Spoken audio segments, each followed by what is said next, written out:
আপনারা শ্রবণ করলেন বেদব্যাস ঋষির কথা। এবার আপনারা শ্রবণ করতে চলেছেন যে কি এই জ্ঞান কিভাবে পরীক্ষিত রাজাকে প্রদান করলেন, কেনই বা প্রদান করলেন, এবং বেদব্যাস ঋষির সন্তান হলো কি করে, খুব মন দিয়ে শ্রবণ করুন। একদিন কৈলাস পর্বতে দেবাদিদেব মহাদেব ধ্যান করছেন। এমন সময় নারদ মুনি এসেছেন। এসে দেখতে পেলেন যে দেবাদিদেব মহাদেব তো ধ্যান করছেন, আর ধ্যানের মাঝখানে যদি আমি মহাদেবকে ধ্যান থেকে উঠিয়ে দিই বা ধ্যান ভঙ্গ করে দিই, তবে কি হবে? আমাকে ভস্ম করে দিবে। সেই জন্য নারদ মুনি সোজা চলে গেলেন কার কাছে? চলে গেলেন পার্বতী দেবীর কাছে। প্রশ্ন করবেন, দেবাদিদেব মহাদেব আবার কার ধ্যান করেন? বিষ্ণু ভগবানের ধ্যান করেন। বিষ্ণু ভগবানও আবার দেবাদিদেব মহাদেবের ধ্যান করেন। কারণ ভাগবত অনুসারে বিষ্ণু ভগবান থেকে জগৎ সংসার কিন্তু সৃষ্টি হয়েছে। বিষ্ণু ভগবানের নাভি পদ্ম থেকে ব্রহ্মার সৃষ্টি হয়েছে। ব্রহ্মার ভ্রূকুটি থেকে দেবাদিদেব মহাদেবের সৃষ্টি হয়েছে। যদি কেউ বলেন যে দেবাদিদেব মহাদেবের পিতার নাম কি? ব্রহ্মা। ব্রহ্মার পিতার নাম কি? বিষ্ণু। বিষ্ণুর পিতার নাম কি? আবার দেবাদিদেব মহাদেব। কেউ কারো কিন্তু পিতার কথা বলতে পারবেন না। আর আমরা সাধারণ ভক্ত এ বড় ও ছোট, ও ছোট ও বড়, এই করে ঝামেলা করি। কেউ ইস্কনের ভক্ত আছেন, সে অনুকূল ঠাকুরের আশ্রমের ভক্তকে দেখতে পারছে না। যে অনুকূল ঠাকুরের ভক্ত আছেন, সে ভারত সেবা আশ্রম সংঘের ভক্তকে দেখতে পারছে না। যে ভারত সেবা আশ্রম সংঘের ভক্ত আছে, সে রামকৃষ্ণ মিশন আশ্রমের ভক্তকে দেখতে পারছে না। এমনি অনেক আরো আশ্রম, মঠ, মিশন আছে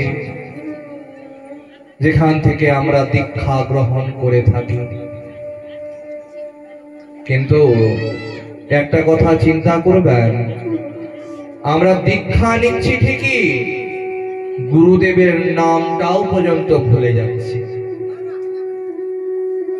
কোন বড় জায়গাতে গেলাম দীক্ষা নিতে, কোন গুরুদেব আমাদেরকে দীক্ষা দিল হয়তো প্রথম হয়তো শুনলাম, কিন্তু তারপরে ফের ভুলে গেলাম। অনেকজন আবার দীক্ষা মন্ত্রটাও ভুলে যাচ্ছে। আমার বাড়ির পাশের লোক বলেছে, আমার ভাগবত পাঠক গ্রামে এসেছিল পাঠ করতে, দীক্ষা নেওয়ার কথা বলেছে বলে দীক্ষা নিতে এসেছি দায়ে পড়ে। দীক্ষা হয়ে গেল, লোককে তো বলতে পারবো আমি দীক্ষিত, আমি অমুক জায়গা থেকে দীক্ষা গ্রহণ করেছি। যদি তাকে বলা হয় আপনার দীক্ষা গুরু যদি বেঁচে থাকে একটু ফোন করেন তো, একটু নম্বরই জানে না গুরুদেবের। আপনার কিছু প্রয়োজন পড়েছে, আপনার বাড়িতে কিছু অসুবিধা হচ্ছে, আপনি গুরুদেবের সাথে কোনো কথা বলবেন, আপনার যে ফোন নম্বর নাই সেই গুরুদেবের সাথে কথা বলার, যে গুরুদেব আমার বাড়িতে এই রকম কিছু হচ্ছে, আমি কি করব? কারণ আমি প্রথম দিনই বললাম अज्ञानतिमिरान्धस्य ज्ञानाञ्जनशलाकया चक्षुरुन्मीलितं येन तस्मै श्री गुरवे नमः। যে আমাদেরকে এই জ্ঞানের অন্ধকার থেকে বা অজ্ঞানের অন্ধকার থেকে জ্ঞানের আলোতে নিয়ে যায়, যিনি নিয়ে যান তিনি হচ্ছেন গুরুদেব। আর গুরুদেব কি? যিনি ঈশ্বরের চরণের আশ্রয় দেওয়াতে পারেন, তিনি হচ্ছেন গুরুদেব। কিন্তু আমরা দীক্ষা গ্রহণ করার পরে সেই গুরুদেবের কাছ থেকে কোনো কিছু জানতে পারলাম না। সবার সাথে ভিড়ে ভিড়ে একসাথে গেলাম দীক্ষা নিতে, আর কোনো কিছু জানতে কিন্তু পারলাম না। সেই রকম দীক্ষা নিয়ে মায়েরা এবং বাবারা শুধু বলাটাই হবে যে আমি দীক্ষিত, তাছাড়া কিন্তু কোনো কাজ হবে না। কথাটা কিন্তু মন দিয়ে ভাববেন, একটু চিন্তা করবেন যে আমি দীক্ষিত নিজেকে বলছি, কিন্তু গুরুদেবের সাথে আমি কথা বলতে পারছি না। আমি কিছু জানার যদি আমার ইচ্ছা হয় যে হে গুরুদেব, আমার অমুক দিন অমুক জিনিসটা করার ইচ্ছা, আমার সন্তানের মুখে ভাতটা অমুক দিন করার ইচ্ছা, আপনি কৃপা করে বলুন তো আমার কি সেই দিনটা মুখে ভাত করানোটা কি ঠিক হবে? আপনি কিন্তু সেটা জিজ্ঞাসা করতে পারছেন না। তবে কেমন আপনি দীক্ষা নিলেন যে আপনি গুরুদেবের কাছ থেকে আপনি জানতে পারছেন না? ওই জন্য কৃপা করে বলি আপনাদেরকে, যে অনুরোধ করছি যে আপনারা এমন গুরুদেবের কাছে দীক্ষা নিবেন, গুরু কিন্তু বেছে গুরুদেব করতে হয়, যাতে আপনাকে সঠিক কথাটা প্রমাণ সমেত বলতে পারে, আপনাকে প্রমাণ সমেত বলতে পারে কথাটা। আপনাকে যে এই কথাটা বললাম যে সরস্বতী পুজোর দিন হাতে খড়ি দিতে নাই, জগতের মধ্যে যারা গুরুদেব, যারা পড়াশোনা করছে, যারা শাস্ত্র নিয়ে ঘাটাঘাটি করে, তাদেরকে আপনি যদি জিজ্ঞাসা করেন এই কথার ভুল কেউ বলবে না। কিন্তু ভুল কে বলবে? যে কোনোদিনও শাস্ত্রকে খুলে দেখেনি। দেখেন, ভক্তি মন দিয়ে কিন্তু করা যায় ভগবান ঈশ্বরের, কিন্তু শাস্ত্র না পড়ে কিন্তু ভগবান সম্পর্কে কিছু জানা যায় না। আপনার কানে এসে রাত্রেবেলা ঘুমানোর পরে কেউ এসে শাস্ত্রের কথা বলে দিয়ে যাবে না, আর আপনি জেনে যাবেন, এটা হবে না। আপনাকে ধর্মীয় পুস্তক কিনতে হবে, পড়তে হবে। আপনি মেলাতে যেমন করে যান, কোনো খেলনা কিনেন, অমনি কোনো বইয়ের দোকান থেকে কোনো একটা শাস্ত্রের বইও কিনুন। একবার গেলেন গীতা পাঠের বই কিনলেন, আরেকবার গেলেন শিব পুরাণটা কিনলেন। এই করে সেই শাস্ত্রের বইগুলো আপনার বাড়িতে হবে। আর বই কখনো কিন্তু যত্নে থাকতে গেলে নষ্ট হয় না। আপনি 1 কিলো চাল কিনবেন, আপনি যদি বেশি দিন রেখে দেন সেটা নষ্ট হয়ে যাবে, কিন্তু বই যদি আপনি ভালো জায়গাতে রাখেন তবে কিন্তু নষ্ট হবে না। সেই বইগুলো, সেই শাস্ত্রগুলো আপনার আজীবন পরবর্তী প্রজন্মেও কিন্তু থেকে যাবে, যে আমার ঠাকুরদা পড়তো শাস্ত্রের বই, সেই বইগুলো এখনো পর্যন্ত আমার বাড়িতে সংগ্রহ করা আছে। এটাই সৌভাগ্যের জিনিস যে আমরা থাকবো না, তখনও আমাদের নামটা হয়তো সেই শাস্ত্রের বইটা খোলার সময় আমরা আমাদের মনে পড়বে তার কথা। ওই জন্য শাস্ত্রের বই কিন্তু প্রতি সনাতনীর বাড়িতে কিন্তু রাখা উচিত। আপনাকে কোনো কথা বললাম যে গীতার অমুক নম্বর শ্লোকের মধ্যে অমুক কথাটা লেখা আছে, আপনি শুনে নিলেন, কিন্তু আপনার বাড়িতে গীতা পাঠের বইটা নাই। আপনি তো দেখতে পাবেন না যে আমি কথাটা ঠিক বললাম না ভুল বললাম। ওই জন্য শাস্ত্রের বই নিজেও কিন্তু পড়তে হবে। খুব মন দিয়ে শুনুন। ওই জন্য আমাদের কিন্তু এ বড় ও ছোট, ও ছোট ও বড় এটা করা যাবে না। এমন অনেক জায়গা আছে, আমি নাম বলছি না, সেখানে মনসা মায়ের মন্দিরকে ভেঙে দিয়ে সেখানে কৃষ্ণ মন্দির পর্যন্ত করা হয়েছে। কোন গুরুদেব বলে দিলেন, যেহেতু তোর বাড়িতে মনসা মায়ের থান আছে, সেহেতু তোর বাড়িতে অশান্তি হচ্ছে, সেহেতু তুই ওটাকে ভেঙে ফেল, আর ওখানে তুই শ্রীকৃষ্ণ ভগবানের মন্দির কর। আর সেই মনসা মাকে অপমান করার কারণে তার বংশ নিঃশেষ হয়ে যাচ্ছে, আমার কাছে জলজ্যান্ত প্রমাণ আছে। ওই জন্য আপনাদেরকে অনুরোধ করব, এইরকম ভুলটা করবেন না। ভগবান একটাই, তার রূপ অনেক। আপনি যদি মনসা মায়ের মধ্যে গোবিন্দকে দর্শন করেন মানে আপনি ভক্ত, আপনি যদি কালীমার মধ্যে গোবিন্দকে দর্শন করেন মানে আপনি ভক্ত। কিন্তু একজনের প্রসাদকে আমি হাতের মধ্যে নিব না, হাতের মধ্যে খাবো না, গ্রহণ করব না, এই কথা যে বলে, এটা কিন্তু চরম খারাপ কথা। এই পাঠ শুরুর আগে পাশের এক বাড়িতে শিব চর্চা হচ্ছিল, আমি তার বাড়ি গেছিলাম, প্রণাম করে আসলাম। খুব সুন্দর লাগলো যে আপনাদের বাড়িতে বা আপনাদের গ্রামে এত সুন্দরভাবে ভক্তিও ধর্মীয় কার্যকলাপ অনুষ্ঠানগুলো হয়ে থাকছে বা হচ্ছে। সনাতনীদেরকে যদি বলা হয় যে দেবাদিদেব মহাদেবের শিবলিঙ্গের পুজো আমরা করি কেন, অনেক সনাতনী এমন আছে জল ঢালছে, দুধ ঢালছে, কিন্তু জানে না শিবলিঙ্গের উৎপত্তি কেমন করে হয়েছিল। আর অনেক কীর্তনিয়া এমন আছে যে কীর্তন গান করতে এসে এমন খারাপ বৃত্তান্ত আপনাদেরকে শুনিয়ে দিবে, কিছুক্ষণ আগেই যেটা বললাম, এমন অশ্লীল কাহিনী আপনাদেরকে শুনিয়ে দিবে যে যেখানে আপনি আপনার সন্তানকে নিয়ে বসে শ্রবণ করতে পারবেন না। খুব মন দিয়ে শুনুন যে দেবাদিদেব মহাদেবের শিবলিঙ্গের উৎপত্তি কেমন করে হয়েছিল, যেহেতু আমরা এই বৃত্তান্ততেই আছি। আর প্রত্যেকটা কথা খুব মন দিয়ে শুনবেন এবং জানবেন।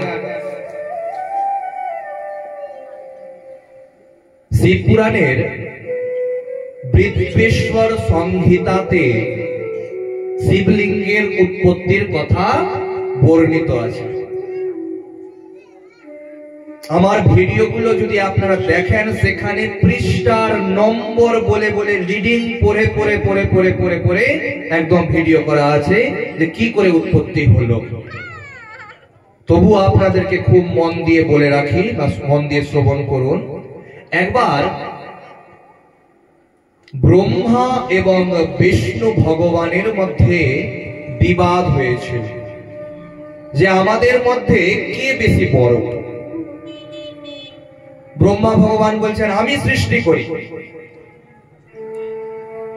অতএব আমি বড়। আমি যদি সৃষ্টি না করি তবে আপনি পালন কেমন করে করবেন? ত্রিদেব আছে না, ব্রহ্মা বিষ্ণু আর মহেশ্বর। একজন হচ্ছে সৃষ্টিকর্তা, সেটা হচ্ছে ব্রহ্মা। একটা হচ্ছে পালন কর্তা, সেটা হচ্ছে বিষ্ণু। আর হচ্ছে সংহার কর্তা, সেটা হচ্ছে দেবাদিদেব মহাদেব। তো আমি যদি সৃষ্টি না করি আপনি পালন কেমন করে করবেন? ওই জন্য আমি বড়, আগে আমাকে সৃষ্টি করতে হবে, তবে তো আপনি পালন করবেন। তখন দেবাদিদেব মহাদেব তাদের দুজনার সেই বিরোধকে থামানোর জন্য দুজনার মাঝখানে অগ্নি স্তম্ভের আকারে প্রকট হলেন। মানে অগ্নি জ্বলছে, স্তম্ভ মানে যে পিলারটা দেখতে পাচ্ছেন না, সেই পিলারের মতন অগ্নি জ্বলছে। দেবাদিদেব মহাদেব বলছেন আমার উচ্চতা আর আমার গভীরতা যে মাপতে পারবে সেই সব থেকে বড় ভগবান, বা সেই সব থেকে বড়। তখন একদিকে গেলেন ব্রহ্মা আর একদিকে গেলেন বিষ্ণু। যখন তারা দুজন ফিরে এসেছে, আচ্ছা আমার শেষ কোথায় হয়েছে আপনি কি বুঝতে পেরেছেন? বিষ্ণু ভগবান বলছেন, না আমি পারিনি। আর ব্রহ্মাকে যখন বলা হলো, ব্রহ্মা নিজে জিতার জন্য, যাতে আমি জিতে যাই, সেই জন্য মিথ্যা কথা বললেন যে আমি পেরেছি, আপনার কোথায় এই অগ্নিস্তম্ভের শেষ হয়েছে, আমি পেরেছি। যেহেতু মিথ্যা কথা বললেন, ওই জন্য ব্রহ্মার পুজো কিন্তু কোথাও হয় না। আর দেবাদিদেব মহাদেব বললেন, এত বড় ভগবান থাকা সত্ত্বেও যেহেতু তুমি বা আপনি সত্যি কথাটা বললেন, সেহেতু জগৎ সংসারে আপনাকেই সর্বশ্রেষ্ঠ মর্যাদা দেওয়া হবে।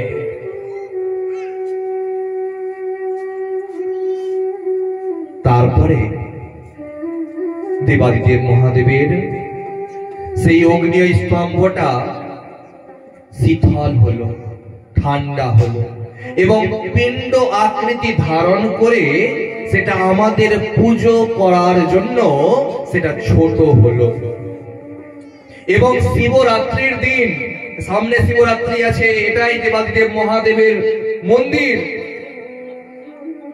আমি বিশাল বড় সৌভাগ্যবান যে দেবাদিদেব মহাদেবের মন্দিরের মধ্যে দেবাদিদেব মহাদেবের কথা বলতে পারার সৌভাগ্য লাভ করছি, এবং আপনারাও জানতে পারছেন শিবরাত্রির দিন প্রথম পুজো করেছিল বা অভিষেক করেছিল ব্রহ্মা এবং বিষ্ণু। কোন দিন? শিবরাত্রির দিন। ওই জন্য আমরা শ্রাবণ মাসে ব্রত করি আর না করি, লক্ষ্য করবেন শিবরাত্রির দিন আমরা কিন্তু অবশ্যই উপবাস থাকি, অর্থাৎ না খেয়ে থাকি। উপবাস শব্দটা কিন্তু শাস্ত্রের মধ্যে কোথাও নাই। উপ শব্দের অর্থ হচ্ছে নিকটে, আর বাস শব্দের অর্থ হচ্ছে বসবাস করা। আপনি গোবিন্দের চরণের সামনে বসে আছেন মানে আপনি কিন্তু উপবাস করে আছেন। কেন? আপনি কাছে আছেন ভগবানের। কিন্তু যেহেতু আমরা উপবাস শব্দের অর্থ না খেয়ে থাকা বুঝি, সেই জন্য বুঝানোর অর্থে আপনাদেরকে এই কথাটা বললাম। আপনারা সবাই কিন্তু শিবরাত্রির দিন উপবাস করেন বা না খেয়ে থাকেন, এবং সেই দিন অবশ্যই কিন্তু আপনারা দেবাদিদেব মহাদেবের শিবলিঙ্গের মধ্যে বা উপরে জল ঢেলে থাকেন, দুধ ঢেলে থাকেন। কেন? সেই দিন প্রথম পুজো করেছিল ব্রহ্মা এবং বিষ্ণু। অনেকে বলেন যে দেবাদিদেব মহাদেবের প্রসাদ খেতে নাই, প্রসাদ যদি খান তবে কুকুর হয়ে জন্ম নিতে হবে। এই কথাগুলো কি আপনারা শুনেছেন এর আগে কোনোদিনও? দেখেন, খুব মন দিয়ে শুনবেন, যেগুলো কথা বলছি সবটা কিন্তু আমি শাস্ত্র থেকে আপনাদেরকে চোখে আঙ্গুল দিয়ে দেখাতে পারবো যে শাস্ত্রের মধ্যে এই কথাগুলোই লেখা আছে, কোনো কাহিনী না, লেখা আছে। প্রসাদ হয় দুই প্রকার, একটা হচ্ছে শিবলিঙ্গের ওপরে রাখা প্রসাদ, একটা হচ্ছে শিবলিঙ্গের নিচে রাখা প্রসাদ। কেমন উপরে আর নিচে? ধরে নেন শিবলিঙ্গ আছে, কোন ফলকে নিয়ে, প্রসাদকে নিয়ে আপনি শিবলিঙ্গের উপরে রেখে দিলেন, ওটা হচ্ছে উপরে রাখা প্রসাদ। আর কোন ফলকে আপনি নিচে রাখলেন, সেটা হলো নিচে রাখা প্রসাদ। যেমন ধরে নেন এখানে যে বিগ্রহ আছে, আমরা কিন্তু কোন প্রসাদকে কিন্তু উপরে রাখিনি, আমরা সবাই পাশে রেখেছি। এই নিচে রাখা প্রসাদের কোনো অসুবিধা নেই। লক্ষ্য করবেন, আপনারা যখন বাসে কোনো গাড়িতে করে শিব মন্দিরের পাশ দিয়ে যান, যদি সেখানে পুজো হয় শিবরাত্রির পরে, সেখানে আপনাদেরকে হাতে হাতে এসে প্রসাদ দেয়। কিন্তু যার গুরুদেব বলে দিয়েছে শিবের প্রসাদ খেতে নাই, সে তো গুরুদেবের কথাটা তাকে মানতেই হবে। সেই গুরুদেবের কথা মেনে এসে কিন্তু ন্যায় ঠিকই কিন্তু কোনো জায়গায় ফেলে দেয়, বহুত বড় অপমান করে দেবাদিদেব মহাদেবের, অনেক বড় অপমান করে। আপনারা সত্যনারায়ণ পুজোতে সবাই জানেন, যখন শঙ্খপতি যখন এসেছিল, তখন শঙ্খপতিকে দেখার জন্য কলাবতী কি করেছিল? প্রসাদকে ফেলে দিয়ে দৌড়েছিল নিজের স্বামীকে দেখার জন্য। সেই জন্য তার স্বামী কিন্তু মরতে মরতে তাকে আকাশবাণী হয়েছিল যে তুই যদি সেই প্রসাদকে তুলে খাস তবে তোর স্বামী বাঁচবে, আর যদি না খাস তোর স্বামী বাঁচবে না। আপনারা প্রত্যেকে কিন্তু বাড়িতে সত্যনারায়ণ পুজো দেন, কিন্তু এই সব কিন্তু আপনারা মন থেকে, আপনাদের মুখ দেখে বুঝতে পারছি না আপনারা কি জানেন কি জানেন না। জানেন তো? এখন মাথা হিলাবেন বা নাড়াবেন অবশ্যই, কারণ এখন না বলতে গেলে তো অসুবিধা হয়ে যাবে। কেন? আমি তো শুনিনি এটা, খুব মন দিয়ে শুনবেন। যে শিবলিঙ্গের উপরে রাখা প্রসাদ আর শিবলিঙ্গের নিচে রাখা প্রসাদ, নিচে রাখা প্রসাদকে খেতে গেলে, গ্রহণ করতে গেলে কোনো অসুবিধা নেই, কিন্তু শিবলিঙ্গের উপরে যেটা রাখা প্রসাদ সেটা কিন্তু বিষ তুল্য। কেন? দেবাদিদেব মহাদেব বিষ পান করেছিলেন, সেহেতু শিবলিঙ্গের উপরে যদি আপনি সেই ফলমূলকে রাখেন সেটা কিন্তু বিষ তুল্য হয়ে যায়। যদি সেটাকে নারায়ণ শিলার মধ্যে বা তুলসী পত্র দিয়ে গোবিন্দকে অর্পণ করে খান, কোন প্রসাদকে? শিবলিঙ্গের উপরে রাখা প্রসাদকে, তবে কিন্তু সেটা শুদ্ধ হবে, এমনি কিন্তু গ্রহণ করা যাবে না। এই হচ্ছে দুই রকম প্রসাদ খাওয়ার বিধান। তো সেই নারদ মুনি পার্বতী দেবীর কাছে গিয়ে বলছেন, হে পার্বতী মা, আপনার স্বামী আপনাকে কতটা ভালোবাসে? এটা আবার কেমন প্রশ্ন করলেন আপনি? স্বামী আবার কেমন ভালোবাসে? আচ্ছা, আপনার স্বামী যদি আপনাকে ভালোবাসে তবে সমস্ত কথা আপনাকে বলে, কারণ স্বামী স্ত্রীর মধ্যে যে সম্পর্ক ভালো হয়, সে সুখ দুঃখের কথা সবকিছু তার পত্নীকে বলবে আর পত্নী স্বামীকে বলবে। কিন্তু তাদের দুজনের মধ্যে যদি ঝগড়া থাকে, কোনো কথা কেউ কাউকে বলবে না। খাওয়ার সময় এসে পৌঁছে, খেতে দাও, খাওয়া হয়ে গেল আবার চলে গেল। বাড়িতে থাকলেই তো শুধু বিরক্ত লাগে, ঝগড়া হয় শুধু, তবে কিন্তু আপনার বাড়িতে ঝগড়া হচ্ছে। মনের মেলটাই সব থেকে বড় মেল। আমরা এখন অ্যানিভার্সারি পালন করি, আমাদের বিয়ের 1 বছর পূর্তি হলো, 2 বছর পূর্তি হলো। এগুলো বাইরের দেশের, কারণ সেখানে ডিভোর্সের প্রথা আছে। আমাদের সনাতন ধর্মে ডিভোর্স বলে কোনো কথা, কোনো শব্দ নাই। আমরা 7 জন্ম একসাথে বিবাহ করার সময় আমরা পালন করার কথা আমরা বলে থাকি যে 7 জন্ম অবধি আমি তোমার হয়ে থাকবো। আর আমরা কি করছি? বিয়ের 1 বছর আমাদের পূর্ণ হলো, বিশাল আনন্দ। বাপরে, 1 বছর, 2 বছর, বাহ! কারণ সেগুলো কখন? 3 বছর দেখবেন অন্য জনার সাথে ও বিয়ে করে নিয়েছে, আবার অন্য জনার সাথে ছেলে বিয়ে করছে, তারপর তার সঙ্গে আবার দিচ্ছে 1 বছর অ্যানিভার্সারি। এটা আমাদের সনাতন ধর্মের নয়। আমরা বাইরের দেশের বিভিন্ন জিনিসকে আমরা কিন্তু নিজে ধারণ করছি। এই সামনে বড়দিন পালন হলো, সেখানে সন্তানকে স্যান্টা সাজানো হচ্ছে লাল পোশাক পরিয়ে। এমনকি যার যার বাড়িতে বিগ্রহ সেবা করেন, তারা বিগ্রহকে পর্যন্ত, গোবিন্দকে পর্যন্ত স্যান্টা সাজিয়ে দিচ্ছে। কিন্তু আপনার সন্তানকে শ্রীকৃষ্ণ ভগবান সাজাবেন না, রামচন্দ্র সাজাবেন না। আপনার সন্তানকে 4টা গীতার শ্লোককে শিখাবেন না। কিন্তু সেই বাইরের দেশের বাইরের কোন ধর্মের জিনিস কিন্তু আপনি আপনার সন্তানকে পড়িয়ে দিবেন। এটা কি আমাদের সনাতন ধর্ম? আপনি কোন খ্রিস্টানকে বলেন তো শ্রীকৃষ্ণ ভগবান সাজাতে তার নিজের সন্তানকে সাজাবে কি? কখনোই সাজাবে না।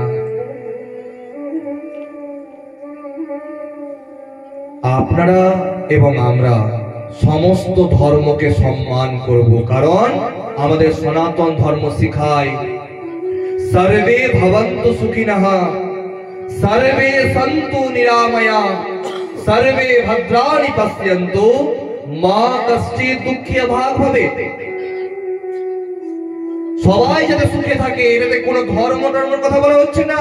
সবাই পৃথিবীতে যতজন আছে সবাই যাতে সুখে থাকে, সবাই যাতে নিরোগ থাকে, সবাই যাতে শান্তিতে থাকে। আমাদের সনাতন ধর্ম বলে বসুধৈব কুটুম্বকম। এই বসুধা মানে পৃথিবীর যত জন আছে সবাই আমাদের কুটুম আত্মীয়। আর আমরা কি করছি? সনাতন ধর্মকে ছেড়ে দিয়ে আমরা অন্য ধর্মকে গ্রহণ করছি। গীতাতে বলা হচ্ছে সাধর্মে নিধনম শ্রেয়া পরধর্ম ভয়াবহ। যদি আপনার ধর্ম খারাপও হয়, আপনি অন্যের ধর্ম ধারণ করতে পারবেন না। এই ভুল করেছিল কে? বিভীষণ।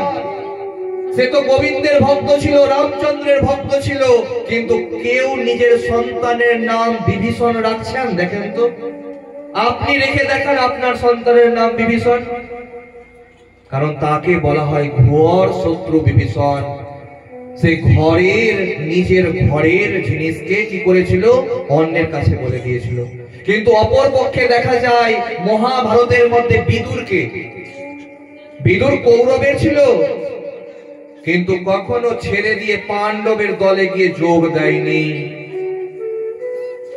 বিদুর ছিল কার? কৌরবের। সে কোনোদিনও পাণ্ডবের তরফে গিয়ে যোগ দিয়ে যুদ্ধ করেনি।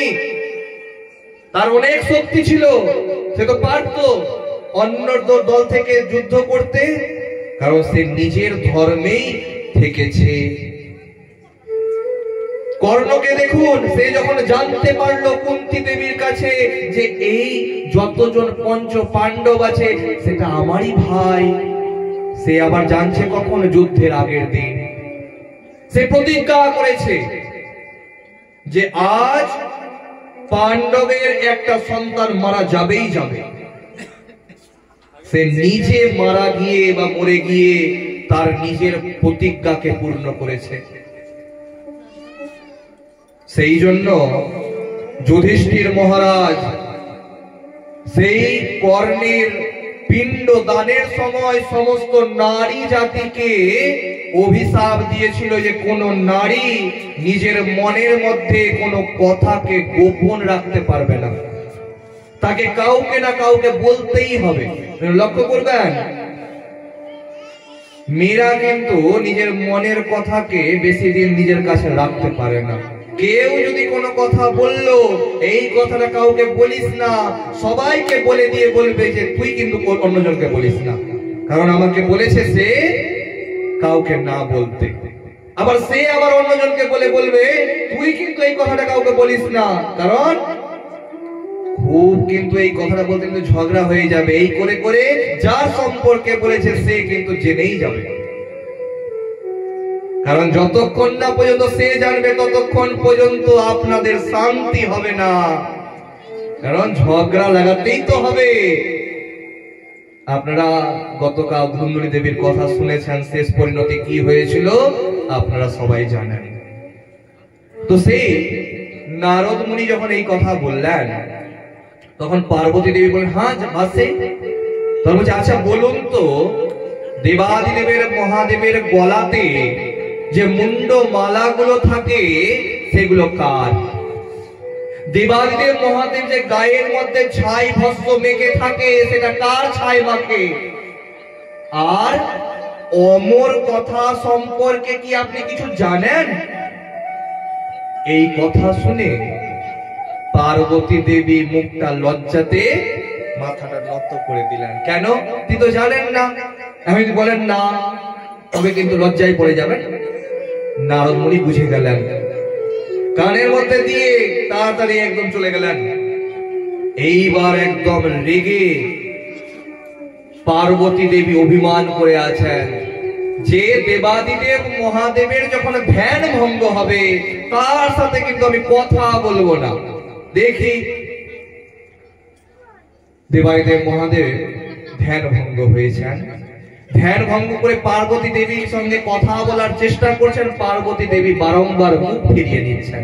দেখবেন মায়েরা, আপনাদেরও যখন অভিমান হয়, আপনারা স্বামীর সঙ্গে কিন্তু কথা বলতে চান না, আর আপনার স্বামী বারংবার বলবে, এই কি হয়েছে বলো না, আমি কিছু ভুল করেছি। বারংবার বলার পর আমাকে কিন্তু দুর্গা পূজাতে ভালো শাড়িটা কিনে দিতে হবে। পাশের বাড়িতে কিন্তু 1000 টাকার শাড়িটা কিনেছে, আমাকে কিন্তু তার থেকে বেশি কিনতে হবে, তবে তো দেখাতে পারবো আমারও টাকা আছে। এই জন্য অভিমান। বল রাধে রাধে। তো সেই পার্বতী দেবী যখন কিছু বলছেন না, তখন দেবাদিদেব মহাদেব বলছেন যে কি হয়েছে বলো। আচ্ছা, তুমি যে গলার মধ্যে মুন্ডমালা ধারণ করে থাকো, সেটা কার মুন্ডমালা ধারণ করো? তখন দেবাদিদেব মহাদেব বলছেন, আমি তো তোমাকে সব থেকে বেশি ভালোবাসি, তোমারই মুন্ডমালা ধারণ করছি।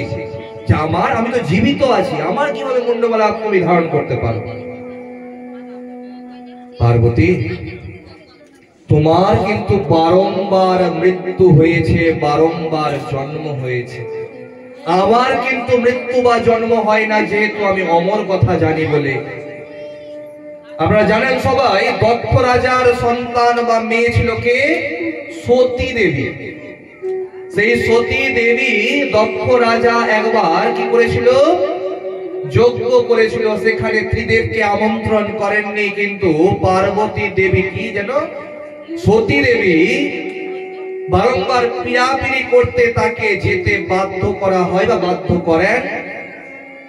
পার্বতী দেবী সতী দেবী কিন্তু চলে যান সেখানে। কোথায় চলে যান? দক্ষ রাজার যজ্ঞে। আর যজ্ঞে যাওয়ার পরে কি হচ্ছে, তার সামনে তার স্বামী দেবাদিদেব মহাদেবকে উল্টা পাল্টা কথা বলছেন। কে? দক্ষ রাজা। একটা মেয়ের জীবন কিন্তু চরম বিপর্যয়ের। একটু সবাই আপনারা একটু সামনে সামনে এগিয়ে যান। পিছনে যারা মায়েরা এসেছেন সবাই যাতে বসতে পারেন। প্রথম দিন থেকে মনে হচ্ছে আজকে একটু বেশি হয়েছে, কালকে হয়তো আরেকটু বেশি হবে, এরকম করে করে হয়তো হবে। কারণ একদিনে কারো ঘুম কিন্তু ভাঙে না। বাড়ি থেকে হয়তো শুনছে গল্পগুলো, ভাবছে যে একটু বসি, সবার সাথে একটু গল্প টল্প করে আসি। কাউকে তো অশান্তি করে আসি, কাউকে শুনতে দিব না। আজকে যাবো তো, হ্যাঁ যাই, গল্প করে আসি, ভালো লাগছে না। দেখেন মায়েরা, আসরের মধ্যে কিন্তু গল্প করতে হয় না মায়েরা। যারা আসছেন খুব ভালো, আপনাদের উপরে গোবিন্দের কৃপা হোক, কিন্তু গল্প করতে গেলে হবে না। আমি অনেক কথা শুনতে পাচ্ছি, কথা দয়া করে বলবেন না।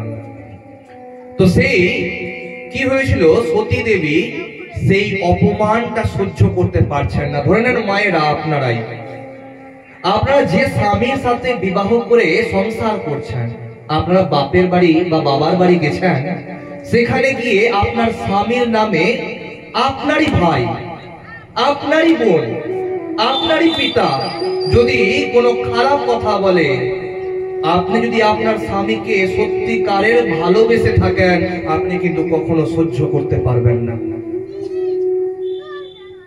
যেমন করে একটা মেয়ে শ্বশুর বাড়িতে আসার পরে তার বাবার বাড়ির কোনো কথা সহ্য করতে পারে না, খারাপ কথা, ঠিক সেই রকম বাবার বাড়িতে গিয়েও শ্বশুর বাড়ির স্বামীর নামের কোনো কথা কিন্তু সহ্য করতে পারে না।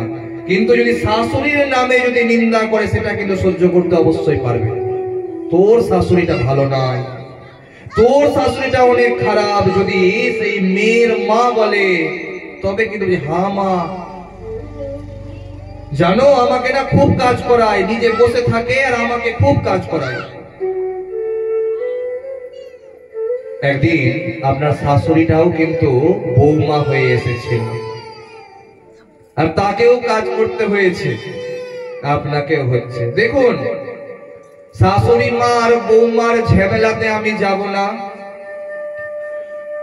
যদি আমার কথা শুনেন তবে এইটুকুটাই বলবো, যার জন্য আপনি আপনার স্বামীকে পেয়েছেন তিনি হচ্ছেন সেই শাশুড়ি মা। আজ যে স্বামীকে এই আবদার করছেন, ওই আবদার করছেন, এটা নিয়ে আসো ওটা নিয়ে আসো, কার জন্য? ওই শাশুড়ি মার জন্য।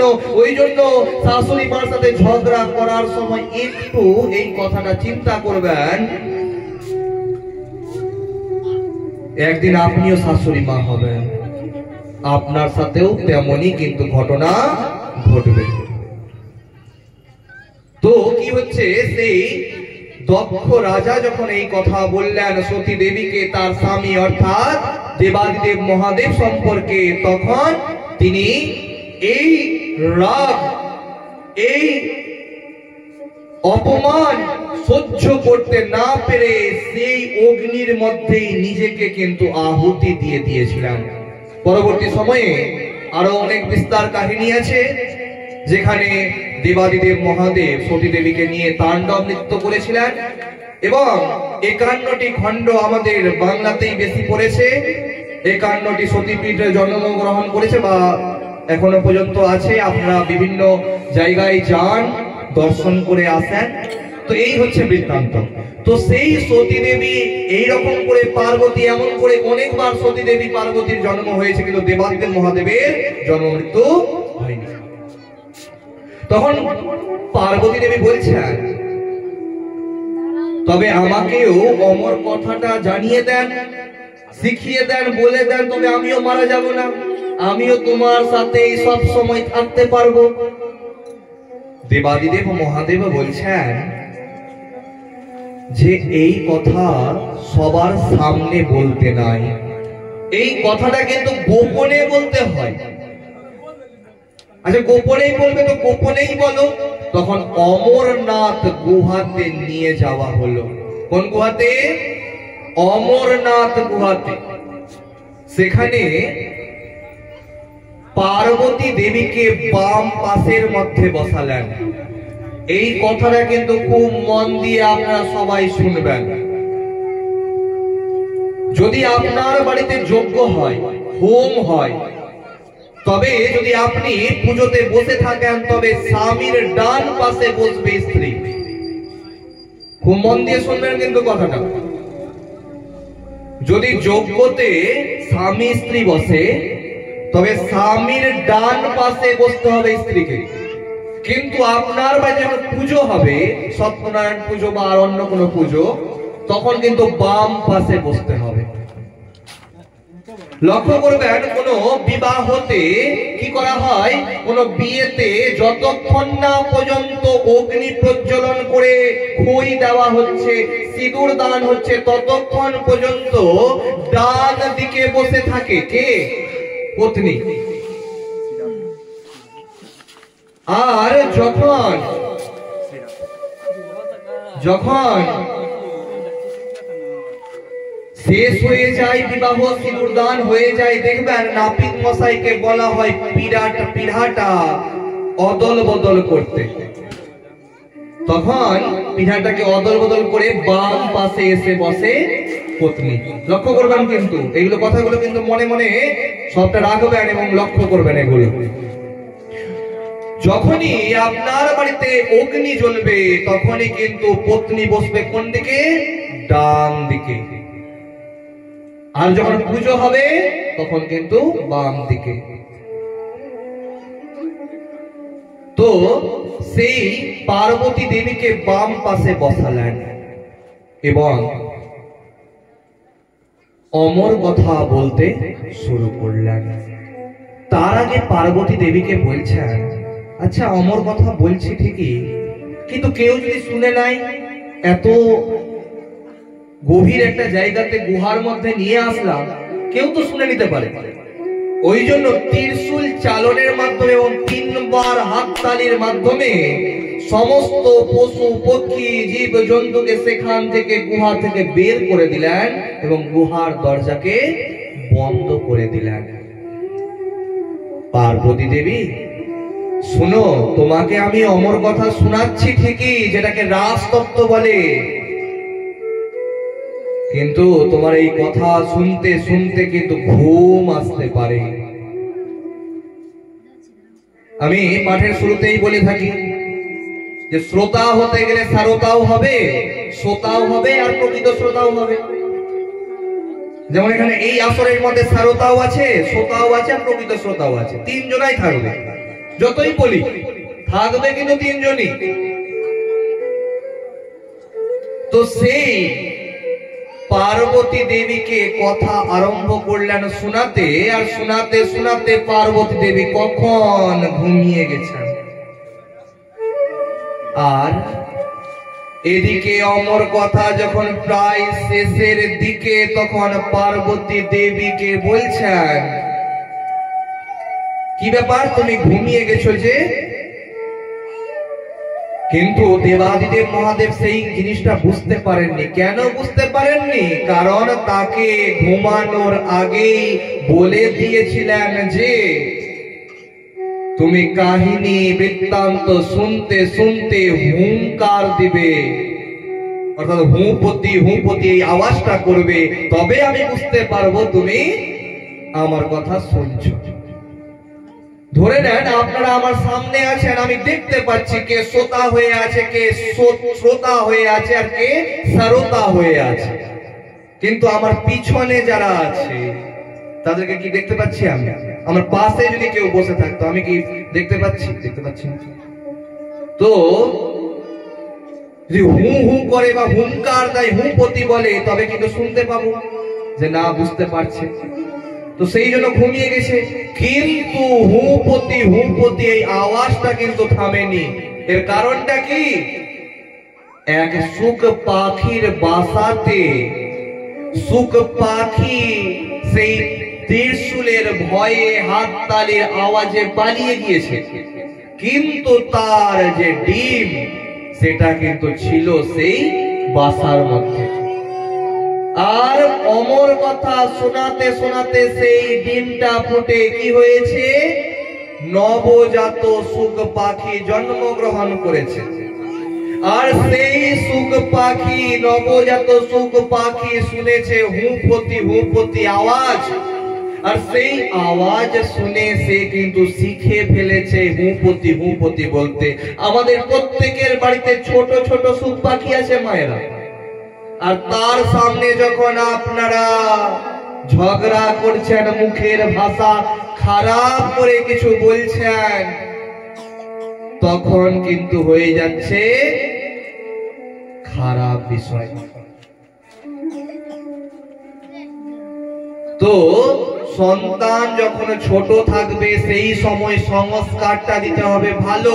আমি গতকাল সন্তানকে কত বছর বয়সে আপনাকে কেমন শিক্ষা দিতে হবে সেটাও কিন্তু শ্রবণ করিয়েছি। 5 বছর যেটা করছে করতে দেন, 5 থেকে 15 বছর শাসনে রাখতে হবে, আর 16 বছরের পর থেকে বাবার সাথে সন্তানের, আর মার সাথে তার মেয়ে সন্তানের বান্ধবীর মতন আচরণ করতে হবে। তো সেই সুখ পাখি তো শুনে ফেলেছে।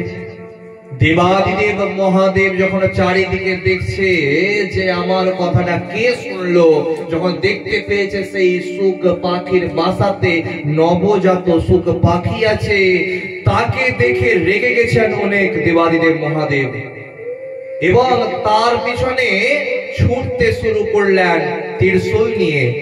আর ওই সুখ পাখি উড়তে উড়তে বদরিকা আশ্রমে এসে উপস্থিত হয়েছে। কিছুক্ষণ আগে যে আশ্রমের বৃত্তান্ত আপনাদেরকে শ্রবণ করিয়েছি, সেই বদরিকা আশ্রমে বেদব্যাস ঋষির পত্নী, যার নাম হচ্ছে বটিকা, তিনি স্নান করে চুল ঝাড়ছিলেন অর্থাৎ শুকাচ্ছিলেন। দেখবেন মায়েরা, আপনারা যখন চুলকে শুকানোর জন্য বা ঝাড়ার জন্য গামছা টামছা বা কোনো কাপড় দিয়ে তখন মুখটা উপরে করেন না, মুখের মধ্যে একটু ফাঁকা হয়ে যায়। সেই ফাঁকা অবস্থা দিয়ে সেই শুক পাখির সেই বাচ্চাটা ঢুকে গেছে মুখের মধ্যে আর গর্ভের মধ্যে চলে গেছে। দেবাদিদেব মহাদেব সবকিছু দেখতে পেলেন, কিন্তু গর্ভের মধ্যে সন্তানকে কিন্তু নষ্ট করলেন না, কারণ গর্ভের মধ্যে সন্তানকে নষ্ট করতে নেই মায়েরা। এই ভুল একজন করেছিলেন, সেটা আমি পরে বৃত্তান্ত শ্রবণ করাবো আপনাদেরকে। তার জন্য তাকে আজও পর্যন্ত কষ্ট সহ্য করতে হচ্ছে, সেই বৃত্তান্ত আপনাদেরকে শ্রবণ করাবো। তো কি হয়েছে, দেবাদিদেব মহাদেব সেখানে বদরিকা আশ্রমের মধ্যে ধ্যানে বসলেন এবং ধ্যান করছেন। ভাবলেন যে 9 মাস পরে বা 10 মাস পরে তো সন্তানের জন্ম হয়ে যাবে, তারপরে না হয় আমি সেই সন্তানকে মেরে দেব।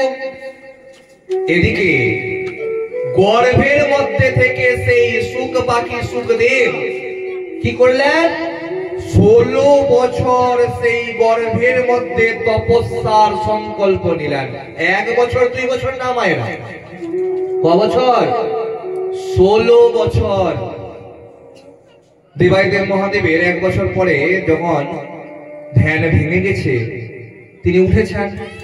তখনই বেদব্যাস ঋষি এসে বলছেন, কি ব্যাপার, আপনি এখানে ধ্যান করছিলেন আর ধ্যানরত অবস্থায় আপনাকে আমি উঠাইনি, কারণ আপনার ক্রোধাগ্নিতে তো আমি ভস্ম হতে চাই না। আপনার রাগ তো বিনাশ রূপী রাগ, সেই রাগে তো আমি ভস্ম হতে চাই না, কিন্তু আপনি করছিলেন কেন ধ্যান? আচ্ছা বেদব্যাস, তোমার পত্নী বটিকার গর্ভে এক শুক পাখি আমার অমর কথা শুনে প্রবেশ করেছে, তাকে কিন্তু আমি মারবই মারব। আচ্ছা একটা কথা বলুন তো, আপনি এক্ষুনি বললেন অমর কথা শ্রবণ করে প্রবেশ করেছে, তো যে অমর কথা একবার শ্রবণ করে নেয় সে কি আর মরে, কি তাকে আর মারতে পারা যায়? দেবাদিদেব মহাদেবের মাথাতে হাত। যে আপনি বলছেন অমর কথা শুনতে গেলে অমর হয়ে যায়, আর অমর কথা শুনেছে কে? শুক পাখিটা শুকদেব, তাকে কি আপনি মারতে পারবেন? আর এখান থেকেও আমাদের শিক্ষা আছে মায়েরা এবং বাবারা, আমরা ক্রোধের বশে অনেক কার্য করে ফেলি, অনেকজনকে অনেক কিছু বলে ফেলি, আবার পরক্ষণে আমাদের মনে হয় এই কথাটা কিন্তু আমি ঠিক বললাম না। দেখবেন আপনার মন যদি ভালো থাকে, আপনি যাকে খারাপ কিছু বলবেন না, আপনার মনই বলবে এই কথাটা বলা কিন্তু আমার উচিত হয়নি। ওই জন্য ক্রোধের বশে কিন্তু এই কার্য করতে নেই, ক্রোধকে সামলাতে হয়, কারণ আমাদের অন্তঃশত্রু আছে কাম, ক্রোধ, লোভ, মান, মদ, হর্ষ। ওই জন্য এই ষড়রিপুকে দমন অর্থাৎ শান্ত করে রাখাটা উচিত। যদি আমাদের বেশি ক্রোধ হয়ে যায়, আমরা নিজের সন্তানকেই এমন মেরে দেব যে হাসপাতালে ভর্তি করতে হচ্ছে। এই ক্রোধ, এই রাগ কিন্তু ভালো না। ওই জন্য যারা দেখবেন ধ্যান করেন, জপ করেন, তারা একটু শান্ত প্রকৃতির হন। দেখবেন তাকে যদি আপনি রেগেও কোনো কথা বলেন, সে কিন্তু আপনাকে আস্তে আস্তে বুঝাচ্ছে, সে কিন্তু রাখবে না চট করে। আর সে যদি রেগে যায়, কারণ 60 সমাচারে যখন কোনো মানুষ সেই রাগটাই বুঝবে, মারটাই বুঝবে, তাকে মার দিয়েই বুঝাতে হবে। ভগবানও শিশুপালকে অনেক বুঝিয়েছিলেন, ভুল করিস না রে, করিস না রে, করিস না রে। 100টা ভুল করার পরে তাকে বধ করেছিলেন। আর আমরা একটাই যদি কথা শুনে নি, আমাকে খারাপ কিছু বলছে, সঙ্গে সঙ্গে আমরা কিন্তু রেই রেই করে তেড়ে আসি। আগে শান্ত করে ভাবা দরকার যে আপনার দাম সবাই দিতে পারবে না, আপনি কেমন সেই দামটা কিন্তু সবাই দিতে পারবে না। আমার এই কথাগুলো যে সবার ভালো লাগছে তা কিন্তু কখনোই আপনি ভেবে বসে বুঝতে পারবেন না। কারণ একটা মানুষ কখনো সবার কাছে ভালো হতে পারে না। এমন কেউ এখানে আসরের মধ্যে উপস্থিত আছেন যে হাত তুলে বলতে পারবেন আমাকে সবাই ভালোবাসে? কেউ বলতে পারবেন না। কারণ আমাদেরকে সবাই ভালোবাসে না। আমরা যতই ভালো কাজ করি না কেন, কেউ না কেউ শত্রু আমাদের থাকবেই থাকবে যে আমার খারাপ চাইবে। আর শত্রুকে আপনি যতই ভালোবাসুন, সে আপনাকে কিন্তু কোনোদিনই ভালোবাসবে না। ওই জন্য দ্রৌপদী বলেছিলেন ধর্মরাজ যুধিষ্ঠিরকে 60 সমাচারে, অর্থাৎ 60 মানে হচ্ছে খারাপ ব্যক্তি। খারাপ ব্যক্তির সাথে খারাপ ব্যবহারই করতে হয়। তাকে যদি তার সাথে আপনি ভালো ব্যবহার করেন, সে কখনোই আপনার কথা মেনে নেবে না। তো সেই বেদব্যাস ঋষির কথা শুনলেন, দেবাদিদেব মহাদেব কৈলাস পর্বতে চলে গেলেন। এদিকে কোন বইতে লেখা আছে 12 বছর পর, আবার কোন বইতে লেখা আছে 16 বছর পরে, কিন্তু তার জন্ম কিন্তু 16 বছরের যুবক হিসাবেই জন্ম হয়েছিল। এই কথাটা কিন্তু মাথায় রাখবেন সবাই, যে বটিকার গর্ভ থেকে যখন তার জন্ম হয় তখন তার বয়স কত ছিল? 16 বছর। মানে 16 বছরের কিন্তু যুবক তিনি জন্মগ্রহণ করেছিলেন। জন্মের সাথে সাথে তিনি কি করলেন? তার মায়ের সাথে সন্তানের নারীর সাথে একটা নাড়ার সংযোগ থাকে। নাভির সাথে একটা দেখবেন নাড়ার নলের সংযোগ থাকে। সেই নলকে পাথরের সঙ্গে পাথর দিয়ে কেটে পৈতার মতন কিন্তু ধারণ করলেন এবং উলঙ্গ অবস্থাতেই দৌড়াতে শুরু করলেন যে আমি এই জগতে থাকবো না, এই মায়াতে থাকবো না, কারণ এই মায়া বড় দুঃখজনক। আমি জন্মের পর থেকেই প্রভুর শরণাপন্ন হব। তিনি যাচ্ছেন আর পিছন থেকে হা পুত্র বলে দৌড়াচ্ছেন দেবাদিদেব কে না বেদব্যাস ঋষি। হা পুত্র বলে দৌড়াচ্ছেন। একটা ছিল পাশে সরোবর, সেই সরোবরে অনেকে স্নান করছিলেন মায়েরা। উলঙ্গ অবস্থাতে যখন সুখদেব দৌড়াচ্ছেন তখন কিন্তু তারা ভয় পেলেন না তা দেখে, বা লজ্জা পেলেন না তাই দেখে। কিন্তু 70 বছরের বৃদ্ধ যার নাম বেদব্যাস, তিনি যখন আসলেন তারা লজ্জাতে তারা কিন্তু লজ্জিত হলেন। বেদব্যাস ঋষি জিজ্ঞাসা করলেন, আচ্ছা কিছুক্ষণ আগে আমার সন্তান উলঙ্গ অবস্থাতে গেল, আপনারা তো লজ্জা পেলেন না, কিন্তু এখন আমাকে দেখে লজ্জা কেন পাচ্ছেন? তখন সেই নারীগণ বলছেন, একটা 4 মাসের 6 মাসের শিশুর সামনে যদি কোনো দেখতে সুন্দর অপরূপা সুন্দরী রমণী যদি দাঁড়ায়, সে ঘুরেও তাকাবে না। তাকাবে কি? একটা 6 মাসের শিশুর সামনে কখনোই তাকাবে না। সেই রকম পবিত্র হচ্ছে আমার এই সুখদেব, সেই জন্য তাকায়নি। তিনি মনের দুঃখে ফিরলেন নিজের আশ্রমে। ভোরের সময় দুঃখে বসে আছেন। নারদ মুনি পাশ দিয়ে রাস্তা দিয়ে যাচ্ছিলেন, আর যেতে যেতে দেখছেন বেদব্যাস ঋষি কি করছেন? দুঃখিত আছেন। তাকে এসে বলছেন, বেদব্যাস তুমি 17টা পুরাণ রচনা করেছো, মহাভারত রচনা করেছো, আর একটা জিনিস তোমাকে রচনা করতে হবে, সেটা হচ্ছে ভাগবত মহাপুরাণ। যেই মহাপুরাণের কথা মন দিয়ে যে ভক্ত শুনবে তার দুঃখ কষ্ট দূরীভূত হয়ে যাবে। তুমি ভাগবত মহাপুরাণ রচনা করো। যারা মায়েরা আছেন সবাই ঘোমটা নিয়ে বসুন, করজোড়ে শ্রবণ করুন। সচ্চিদানন্দ রূপায় বিশ্বৎপত্যাদি হেতবে তাপত্রয় বিনাশায় শ্রীকৃষ্ণায় বয়ং নমঃ। ভগবান কেমন? সৎ, চিৎ এবং আনন্দ স্বরূপ। ভগবানের যদি মুখমণ্ডল দর্শন করেন কোন বিগ্রহতে, দেখবেন তার মুখের মধ্যে একটা মিষ্টি হাসি দেখতে পাবেন। কারণ ভগবান যখন যখন অভিশাপ ধারণ করেছেন, হাসি মুখে ধারণ করেছেন। আর আমরা ভগবানের সেই জিনিসগুলো আমরা লক্ষ্য করছি না। আমাদেরকে যখন কেউ জিজ্ঞাসা করে কেমন আছিস, তখন আমরা বলি খুব দুঃখে আছি। আপনাকে যে জিজ্ঞাসা করছে কেমন আছিস, আপনার দুঃখের কথা শুনে কি আপনার দুঃখটাকে সে খুশিতে রূপান্তরিত করতে পারবে?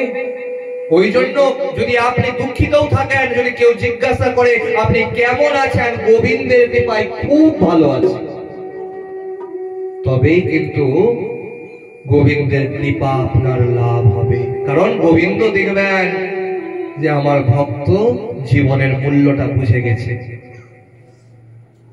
তো সেই সুখদেব তো আছেন গাছের উপরে ধ্যান করছেন, এদিকে বেদব্যাস ঋষি তার শিষ্যগণকে ভাগবতের শ্লোকগুলো শিখিয়ে দিয়ে পাঠালেন কাঠ আনার জন্য। কাঠ আনতে গেছেন, তারা সবাই মুখের মধ্যে কিন্তু শ্লোক উচ্চারণ করছেন। সেই শ্লোক শুনে সুখদেব বলছেন, এত সুন্দর শ্লোক কে রচনা করেছে? তাদেরকে সে জিজ্ঞাসা করছেন, এত সুন্দর শ্লোক যে তোমরা বলছো, এটা কে রচনা করেছে?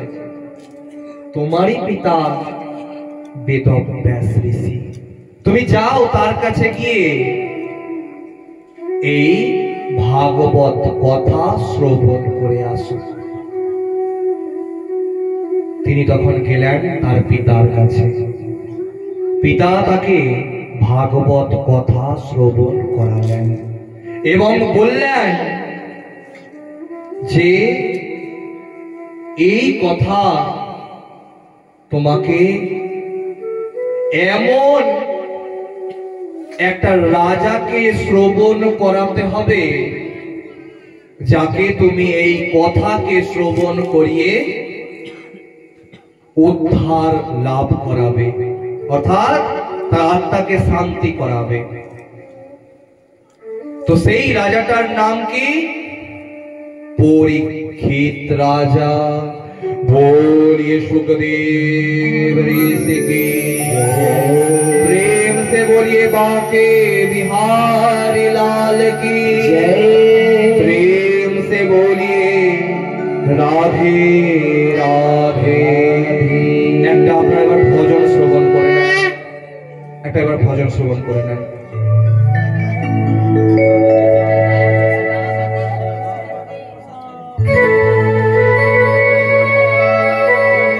সবাই করতালি দিয়ে, যাদের হাত আছে তাদের জন্য বলছি, যাদের হাত নাই তাদের জন্য কিন্তু আমি বলছি না হাত উঠাতে। কারণ দেখবেন আমরা যখন রাধে রাধে বলি, আমরা হাতকে উঠিয়ে দিই উপরের দিকে। কেন উঠাই? আমরা গোবিন্দের শরণাপন্নের জন্য উঠাই। সবাই দুই বাহু তুলে